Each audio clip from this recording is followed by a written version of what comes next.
Hey everybody, first time talk.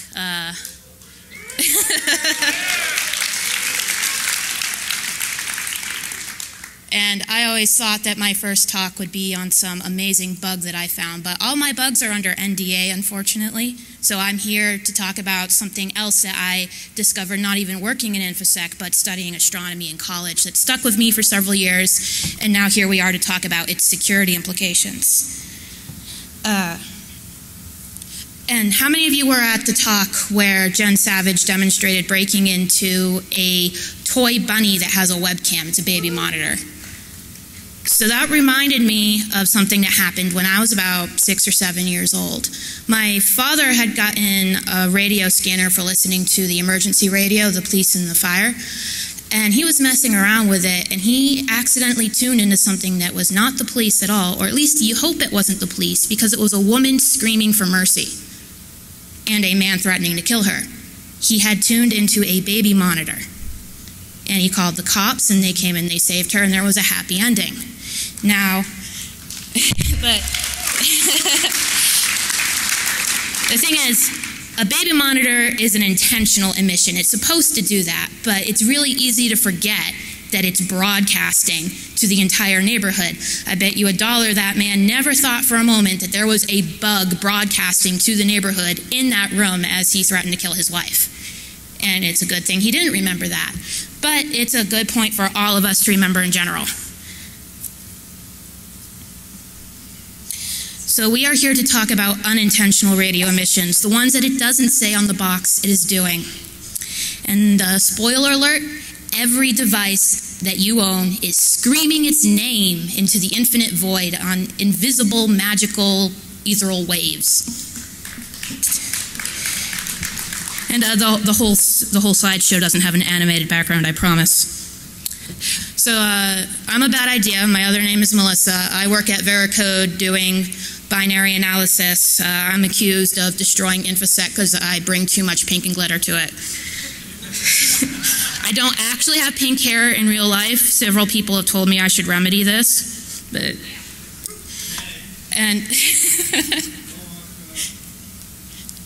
So what are we actually talking about?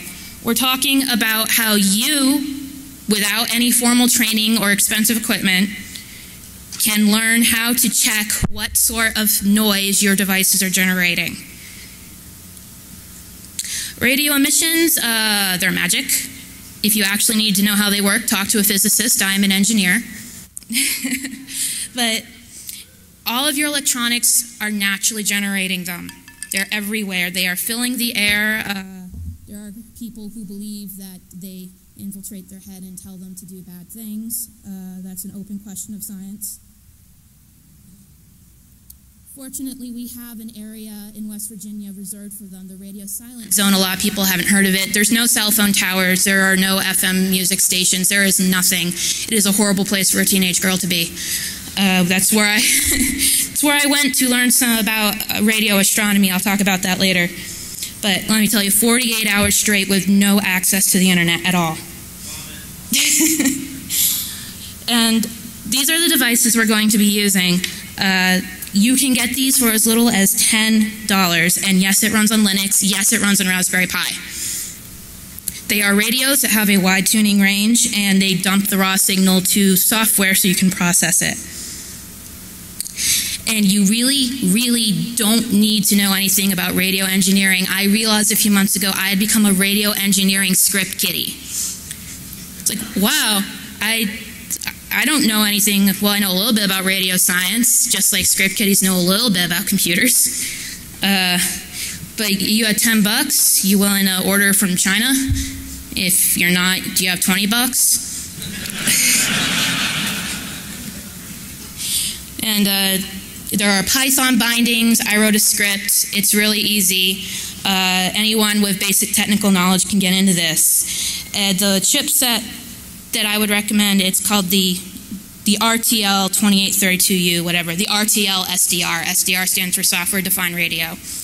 And they are mass produced for tuning into television in various countries, which is why they have such a broad tuning range. They have no intelligence on the chip. That's why they're $10. And you have to use software to make something of the signal. And if there's anyone who has a problem with the word radio dongle, I am sorry, I'm going to be saying dongle several times. There's a...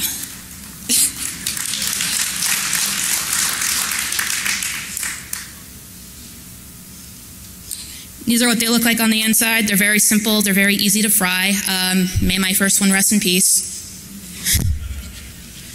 It met its demise when I plugged it into an Android tablet after reading that you should use a powered USB hub between it and the radio because it doesn't have enough power. I said, what can go wrong?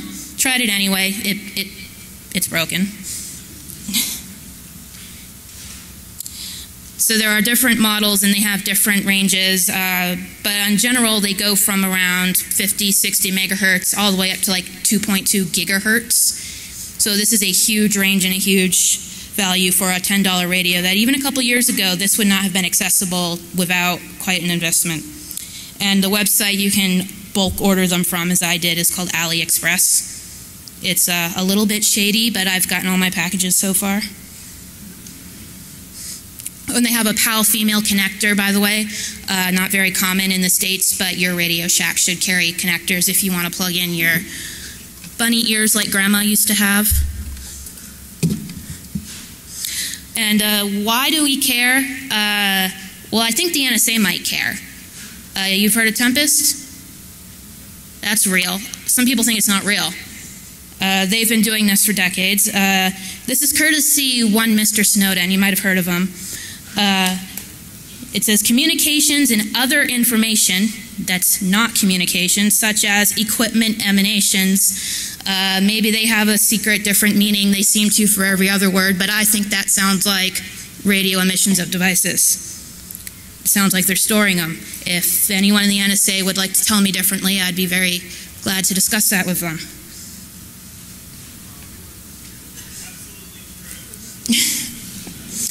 And another common misconception is that Tempest only applies to CRT screens. Not true. That's the famous demo, tuning into someone's CRT, seeing everything. The first example of Tempest was a teletypewriter. A typewriter. They could recover the letters of what was being typed from across the street. You can still do this. In 2009, these, I cannot pronounce French names, please forgive me. They released a paper eavesdropping on normal USB keyboards, on laptop keyboards, on wireless keyboards, getting full plain text recovery from across the office building. So this is real. This is an actual problem. It's not purely theoretical.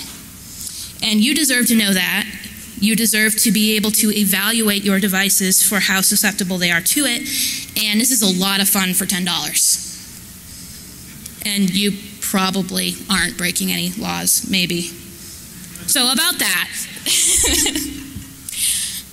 there are a lot of laws about radio tuners. They vary from place to place. There are basically arbitrary limitations on certain frequencies if you want to check them out. Fortunately, just tuning into things is mostly passive and mostly difficult to detect. That URL, if you want to check out the slides afterwards, goes to some graduate students detecting passive tuners. So they're not entirely passive at all. But, you know, play it safe, obey all laws.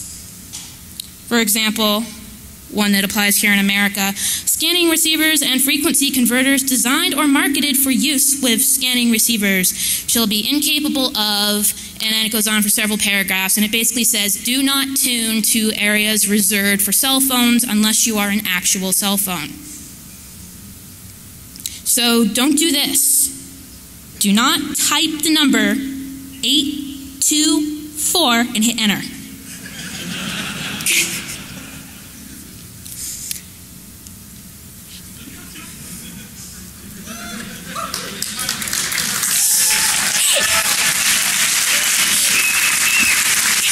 You have a lot of fans. Get back in there. There we go. So we understand it's your first time speaking at DEF CON? This is true. Oh. How would you like your Jack Daniels? I'm afraid I cannot drink, sir. All right, somebody's going to...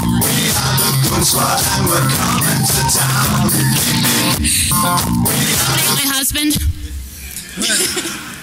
Wait, is your husband in the audience? Right there. And do you drink, sir? Get your butt up here then. Has he been to DEF CON before? No. Oh, your first DEF CON? Yes. All right. Well, you'd have to do a double because you're both, you know. Oh, so. that's fine. That's yours. All right. No, wait. Oh, I'm missing one. Right, one more. Oh, by the way, we have decided to brand this little exercise. You've heard of Spot the Fed? This is Shot the Noob. There will be T-shirts next year. To everybody who's new at DEF CON. Cheers. Cheers.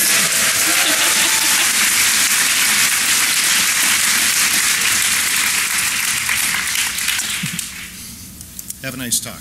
Thank you, sir. I was afraid I was going to get vanned there for a second. I swear that's just a GIF. I drew it by hand. I never actually typed that number in. But, I mean, no one's ever actually gone to jail for incrementing an integer, right? It doesn't happen. We're safe.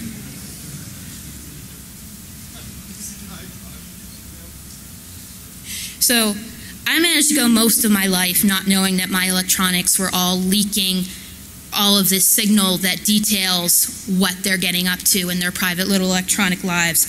The reason I found out is because I went to play with this.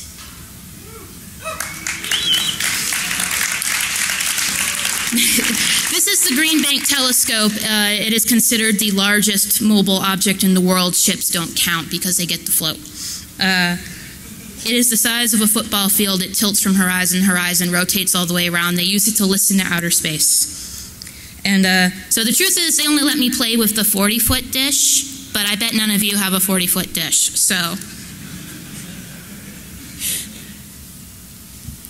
So what I learned while I was there is that their biggest challenge to getting the science done is the very electronics that they need to measure and process the signal, because those same electronics blast the signal out of the sky. Just to give you an idea, they had to get a special budget approval to have a microwave oven. They have a microwave oven, which is a Faraday cage, inside another Faraday cage, inside another room, which is also a Faraday cage. That is how much they had to shield things just so they could reheat their pizza at 2 a.m. And they have an entire copper room, and it's very creepy. I was with a girl who had a panic attack because it feels like you're being locked away forever. You open the door, you go in, there's another door, and you're sealed in this copper room. It's just, you know, ceiling to floor all around, all copper, and everything is self-contained, and yeah, I couldn't blame her. But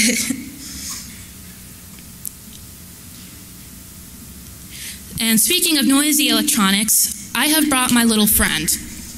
If you follow me on Twitter, you might have seen it before. This is the $50 netbook from China, which I caught on fire.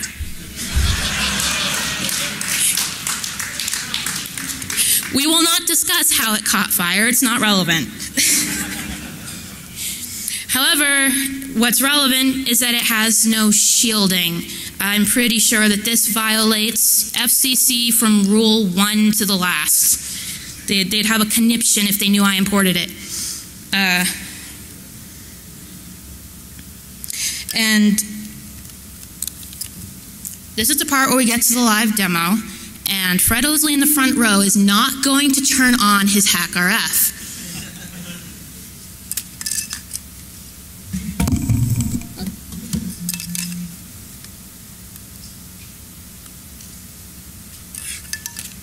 So I'm going to tune to an FM radio station. Let's see what's here in Vegas.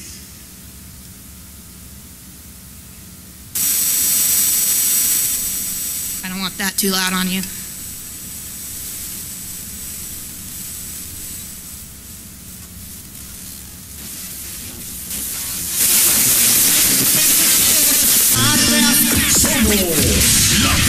So that's what music looks like. 105.1. I have no idea what I just tuned into.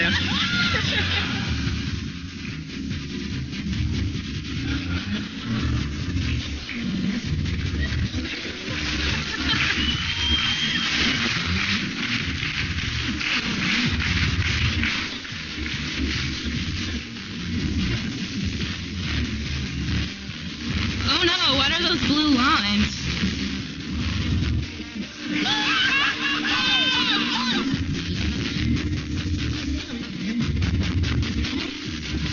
Come on, move faster.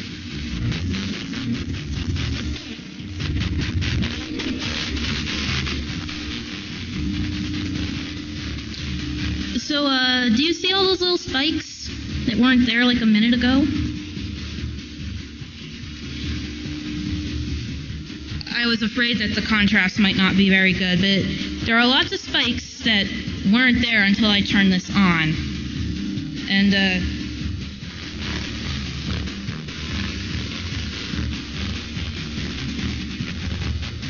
how's that? Those, if you zoom in, there is lots of natural jitter, but they are between 32 and 33 kilohertz apart. Does anyone know about anything that has a clock speed? How about an actual clock? So a real-time clock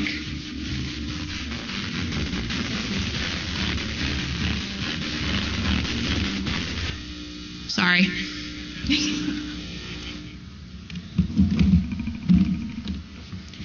A real-time clock has a frequency usually of about 32.768, good round number. Oh, and I had to screenshot all of this because I was convinced I was going to set it on fire again, which didn't happen. However, I'm afraid the charger isn't working anymore as of about an hour ago when I plugged it into a strip I found lying around DEF CON. So this may be the terrible laptop's last stand. So there's very zoomed in and not dancing around. So the real-time clock, that's probably what I'm picking up, and it just blasts its existence all over my FM radio stations. So, okay, it has a real-time clock. That's amazing. Everything does. How about something a little more interesting? How do you look for interesting things your electronics are giving off? It's mostly guesswork. And a good place to start is by randomly multiplying numbers together, which worked out really well. So the screen on this little thing is a stunning 800 by 480. Pixels, you know, they're 3 bytes, 8 bits, so that's 24 bits per pixel. They're being conveyed on a ribbon cable inside. If you add all those numbers up, you get about 9 megahertz. That's a little bit below what my radio could tune to, so I couldn't tune to see if there was anything there. And then, but there's another factor, and that's the refresh rate. Come on. Okay. I don't actually know this thing's refresh rate. Windows CE 6, that is what this runs, does not report the refresh rate. It's Pirate Edition, by the way, I'm pretty sure. But I don't think I've ever seen an LCD lower than 60 or higher than 75. So that gives us, you know, a range of about 150 megahertz to sift through. There are actually several places I can pick up the signal I'm going to show you, but I'm going to show you the one that I think is best.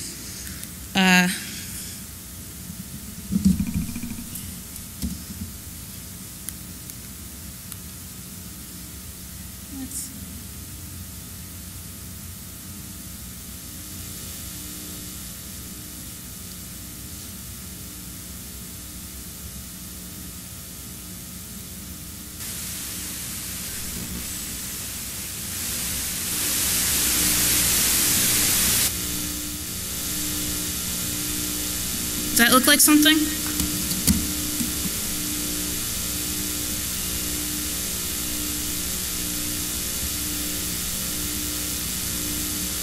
I'm logging in, I'm sure it's really secure. Oh, did it change? Unfortunately, this doesn't have a display port, so you're going to have to trust me. It was a very bland login screen, and now it has a very lovely Pokemon wallpaper. And you'll see the color change because I have a very, very small antenna. It's the free one that came with my radio. So I'm sure the people you actually need to worry about do not have the free 4-inch antenna that came with their $10 radio.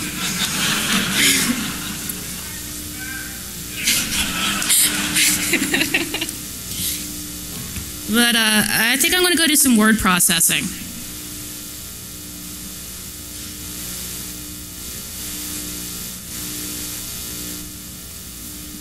And the signal actually went very flat. It's mostly gone. I'm going to go open Pirate PowerPoint.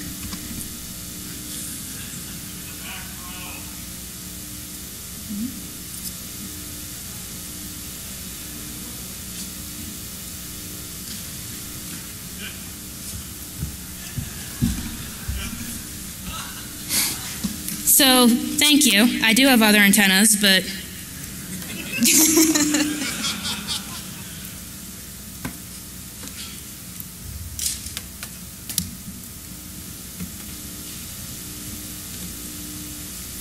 all right, I'll use it.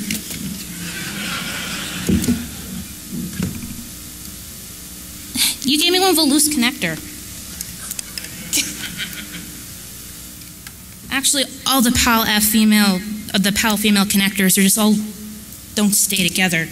Ugh.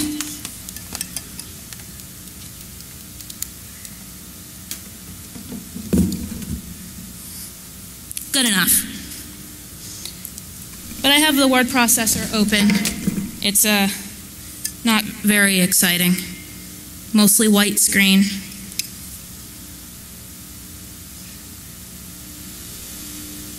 And this thing is slow as heck, so Office, presentations.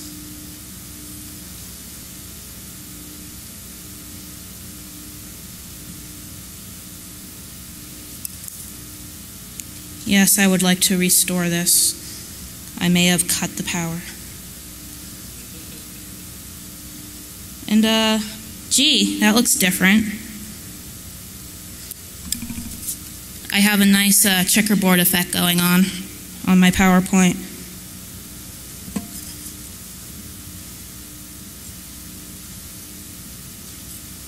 And now it's black because it's loading and the signal mostly goes away. And a presentation. You cheated me. So the touchpad on this thing is very treacherous. So treacherous, in fact, that it ruined one of my demos. I had found a frequency where you could hear the touchpad when you touch it. It goes bzz, bzz, bzz. Everything worked. Then I get here to Las Vegas and I double check. It's gone. I have no idea. I'm going to chalk it up to it being so dry. That's what seems to be the excuse for everything.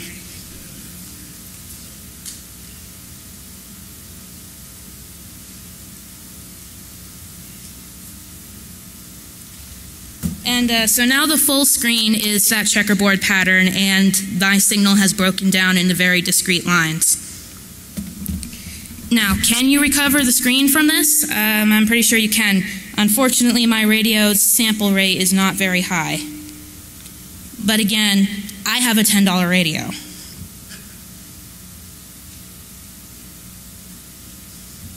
So there's my backup. What we're actually seeing is the signal transitions on the cable that feeds the screen.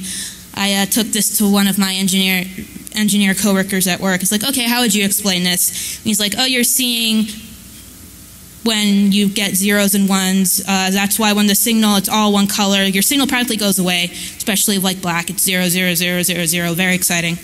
And so very specific patterns will create very noticeable signal patterns. Oh, the screen went off, by the way. It's still there when the screen's off, as long as the computer's on, because I'm reading the cable that feeds to the LCD. And this was my best attempt at actually reconstructing the screen. Does that look like a checkerboard? I think it looks like a checkerboard.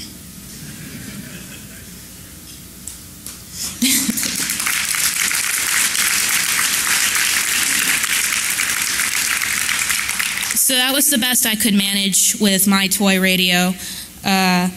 Wrote a Python script, wrote out to their plotting API. Maybe I'm doing it all wrong, but so if the NSA is here, I'd like to file a FOIA request for their algorithms for reconstructing screens. I'm sure they've already figured all this out. So as I said, it's not just screens. It's I've picked up touchscreen capacitive fields, which have decided to stop working in Vegas. You can pick up physical button presses like the keyboards that those gentlemen were scanning I showed you earlier. The color of lights. So you have green light, red light on your secret machine that's locked away. Yeah, don't do that. Microphones, obviously, especially wireless ones. When I was at the Source Boston conference, I was running around recording people from across the building and then surprising them. Just like, you weren't in my talk, how did you get that?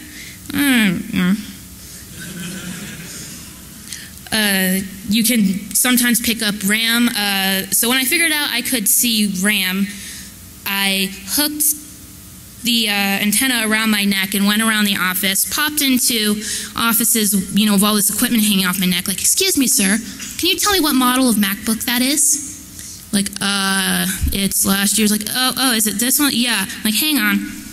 Tune in my radio and I see the little grid of lines right where I expect to be like, thank you, leave. Like, what is she doing? So basically, you can pick up everything to some extent. So that's what RAM looks like. It just makes a very pretty grid. So like this tablet that I'm presenting on, it has 1600 megahertz RAM, and I couldn't find it at 1600 megahertz, and I was confused, and then I found it at 800 megahertz. I'm like, oh, I guess that's because it's dual channel. And I've had some people explain to me what that actually means, because I hadn't actually thought about RAM since about, I think 2003 was the last time I actually put RAM into a computer. All of the ones I've bought since then have been tablets. I know, right?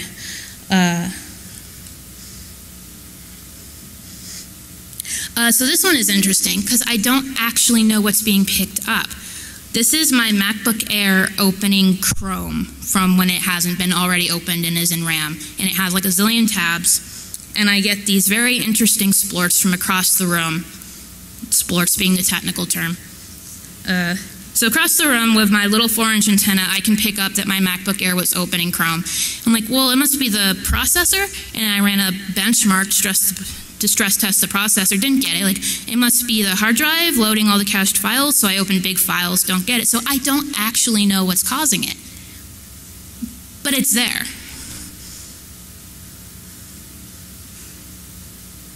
This is a microphone. I don't remember who this is. It might even be in this room now. But this was someone talking at Source Boston. When I say there was informed consent, I mean everyone knew I was up to something. But I maintain I was not violating Massachusetts wiretapping laws. Now, when I accidentally tuned into the Blue Man Group, well, that was an accident.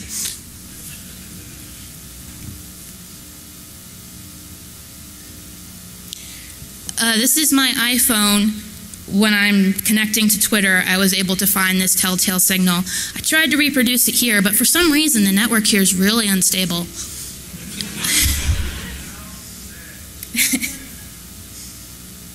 And then here's another view, not far from it, a few megahertz up, of my phone. You know, I turned off the wireless, so it's forced at the 3G, connect to Twitter, and then for exactly the duration that that little spinny icon was on my phone, this was on the air. So I could see when, you know, an iPhone was actually downloading data. Now, hopefully, my 3G connection to Verizon is encrypted. If not, we need to talk. But even if it's encrypted, I can still see that it's happening. I can still see, oh, there's someone connecting over Verizon from a cell phone. So different types of devices can be profiled for their activity, and then after you know exactly what they do, you can detect them. You can see them through walls. You can triangulate them in 3D space, almost like they're radio transmitters that you're carrying, because they are. So it's trivial to distinguish when one of these machines is idle and when it's active. If you carefully study it, you can distinguish between different kinds of active states. An advanced adversary can probably very finely distinguish between active states. So what I've been carrying around the convention, an iPhone 4S, a Nexus 7, a Nintendo 3DS, a MacBook Air. Do you think anyone else here has exactly that combination of gadgets? If you do, we should probably be friends. So if someone knew exactly what my brand preferences are, and they could pinpoint me in the crowd if they had all the equipment set up ahead of time, which is, again, we're talking about the adversary, the NSA. I mean China.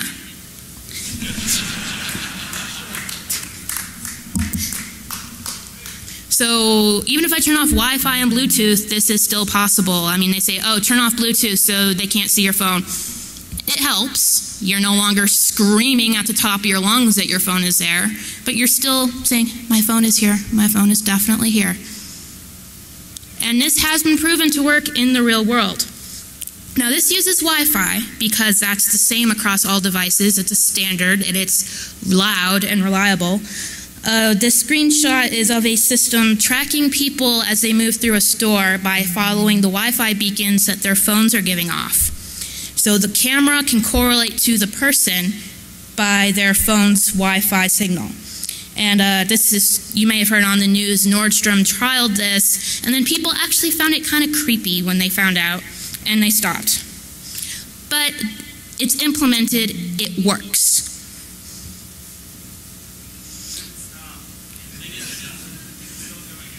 Oh, they said they'd stop. Gosh, that's what I get for trusting them. So this is why the paranoid types are like, take out the battery. Don't just turn off the phone, take off the battery, because they're worried about this sort of thing. So I'm going to take out the battery on my, oh wait, my iPhone doesn't have a removable battery. So what I can do is make like a shoplifter and get some booster bags. Not suspicious at all.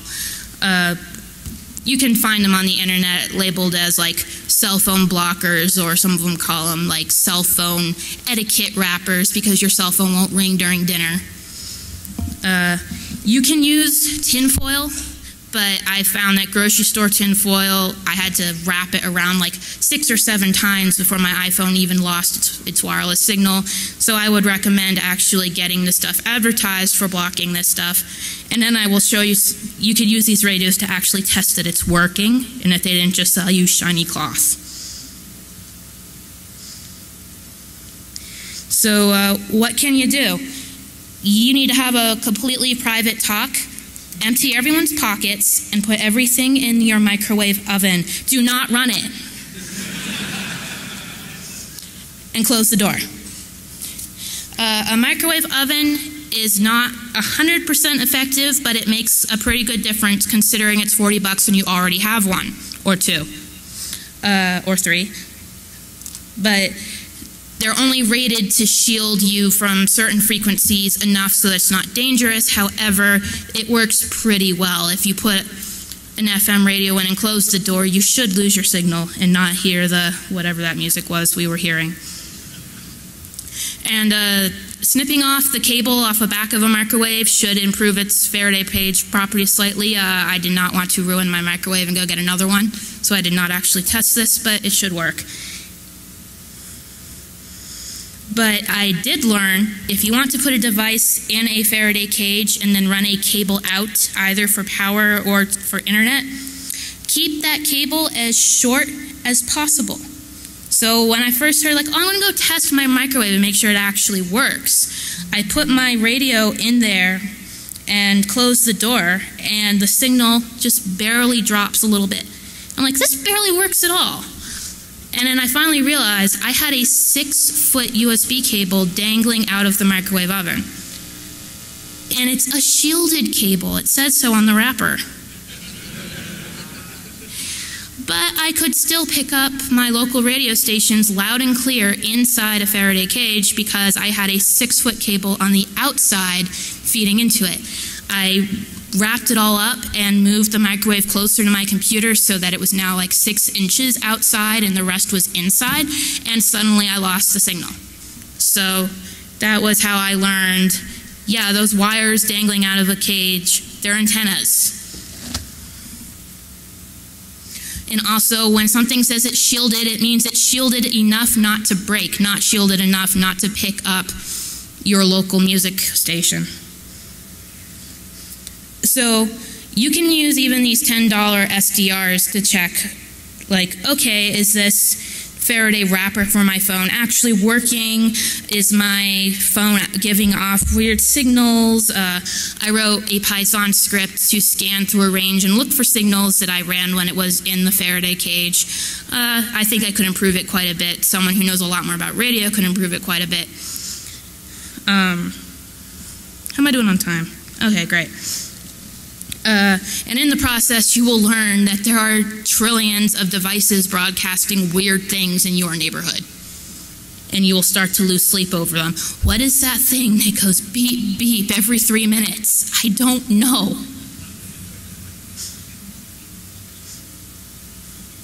So this is what my highly scientific setup looked like. It says Science Station right on it. It's legit. So, you know, it's a microwave oven, a computer, and as little USB cable as possible. And if you're using Windows, I recommend you use the interactive program called SDR Sharp for this. For Macintosh and Linux, GQRX, I don't know what that stands for, if anything. The first one is probably GNU. After that, I'm lost. And these are based on the command line utilities, the RTL SDR library, and you can use those utilities directly or write things that use them, and they have pretty simple Python bindings that I was very pleased with. These links are all in the CD, at least I assume they are. I don't actually own a computer with a CD drive for about 5 years now.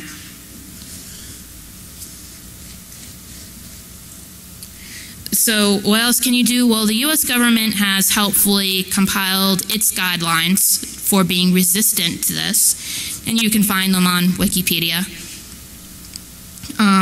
There's also the French and the German have their own guidelines if you want to compare. But their key takeaway is correlated emissions are bad. Correlated emissions means it changes when something on the machine changes. That leaks information. You don't want that. So ask your landlady about copper plating for your bedroom. I'm sure it will go over really well. So my coworker said I had to throw in this story relating to LEDs. Will this play? Oh, come on. No, go back. So that's supposed to be a movie that shows the lights changing color. At work, we have a rainbow tree that someone made. It's a metal tree that has all these LEDs in it and is powered by Arduino, and it goes through these patterns, right? And I like to sit under it at work because it's like your own little private disco.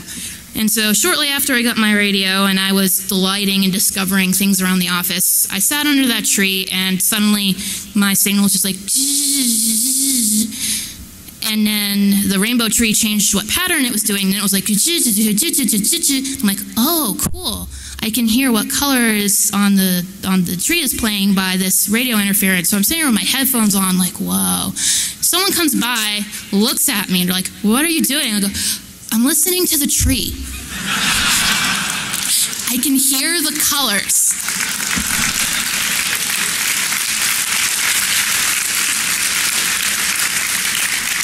And like, she's finally cracked. We always knew she would. She's cracked. And so if this hasn't left you feeling a little more paranoid, I don't know what else I can say to scare you.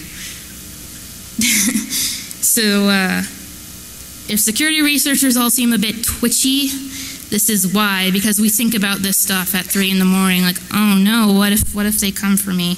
I accidentally tuned into the Blue Man groups and radio, and that might have violated Massachusetts wiretapping law, and they're going to find me. It was really creepy, by the way, when I accidentally tuned into their performance group. I tuned into their walkie-talkies, and I didn't know who I had found at first. All I heard was, all right, Nancy, now stand there, get down on your knees, and hold that position. like, what did I just hear? And then I figured out I was hearing their lighting group practicing, you know, like, well, we need dramatic lighting at this spot, so go stand there and hold that weird position for 5 minutes. I was like, oh, okay, okay. And I'm not even positive it was the Blue Man Group, but I could see their big sign from the window, so that's probably who I accidentally tuned into. So as another reminder, walkie-talkies, radios, wireless phones, baby monitors, those are all in the clear. Police radio, usually in the clear. I heard some interesting things here the other night. That's not surprising at all. But those are all intentional emissions. They're supposed to do that, and people don't even remember that they're doing that. So people are not going to remember that their devices are leaking all this information. Journalists should take note. Whistleblowers should take note. All of you innocent people who never do anything illegal should take note. And you can take steps, very simple steps, you know, wrap it in the foil, take these $10 radios and give it a spin, see what you can find, and you might even find something really interesting on a really good device that's effectively zero-day, you know? If someone down the street can get information leakage out of this device, do we do CVEs for that? I don't even know. And I have brought with me a few of these radios because I got a whole crate of them from China for $100, and I don't plan on frying all of them, so I figured I should give a few away. I'll give one to the first person who comes up to me and tells me what my favorite color is. And I hear all of you shouting the wrong one.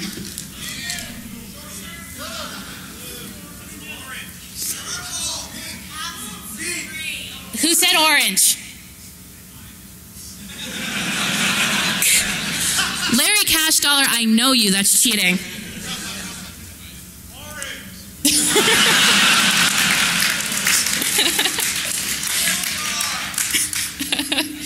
But I'm probably going to head across to the Q&A room if I can figure out where that is. I almost didn't find the speaker room earlier. I'm very good with maps. And maybe if you come and say something intelligent and thought-provoking, I will give you one of my radios. Thank you.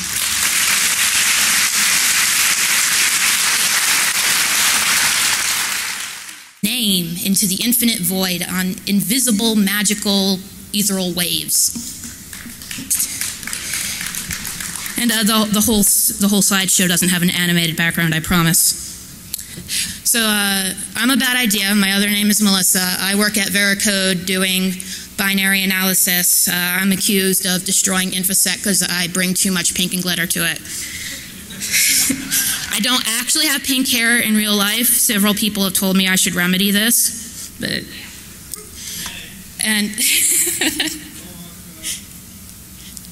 So what are we actually talking about? We're talking about how you, without any formal training or expensive equipment, can learn how to check what sort of noise your devices are generating. Radio emissions, they're magic. If you actually need, it wasn't the police, because it was a woman screaming for mercy and a man threatening to kill her. He had tuned into a baby monitor, and he called the cops, and they came and they saved her, and there was a happy ending. Now, but the thing is, a baby monitor is an intentional emission. It's supposed to do that, but it's really easy to forget that it's broadcasting to the entire neighborhood. I bet you $1 that man never thought for a moment that there was a bug broadcasting to the neighborhood in that room as he threatened to kill his wife. And it's a good thing he didn't remember that. But it's a good point for all of us to remember in general. So we are here to talk about unintentional radio emissions, the ones that it doesn't say on the box it is doing. And spoiler alert, every device that you own is screaming its need to know how they work. Talk to a physicist, I'm an engineer. But all of your electronics are naturally generating them. They're everywhere. They are filling the air. There are people who believe that they infiltrate their head and tell them to do bad things. That's an open question of science. Fortunately, we have an area in West Virginia reserved for them, the radio silent zone. A lot of people haven't heard of it. There's no cell phone towers. There are no FM music stations. There is nothing. It is a horrible place for a teenage girl to be. That's where I that's where I went to learn some about radio astronomy. I'll talk about that later. But let me tell you, 48 hours straight with no access to the internet at all. And these are the devices we're going to be using. You can get these for as little as $10. And yes, it runs on Linux. Yes, it runs on Raspberry Pi. They are radios that have a wide tuning range, and they dump the raw signal to software so you can process it.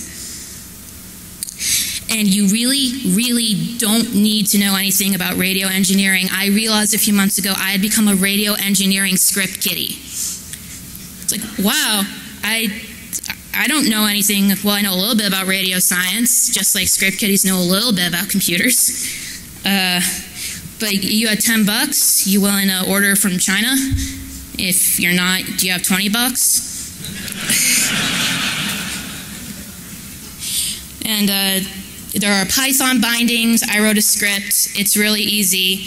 Anyone with basic technical knowledge can get into this. The chipset that I would recommend, it's called the RTL 2832U, whatever, the RTL SDR. SDR stands for Software Defined. Hey everybody, first time talk.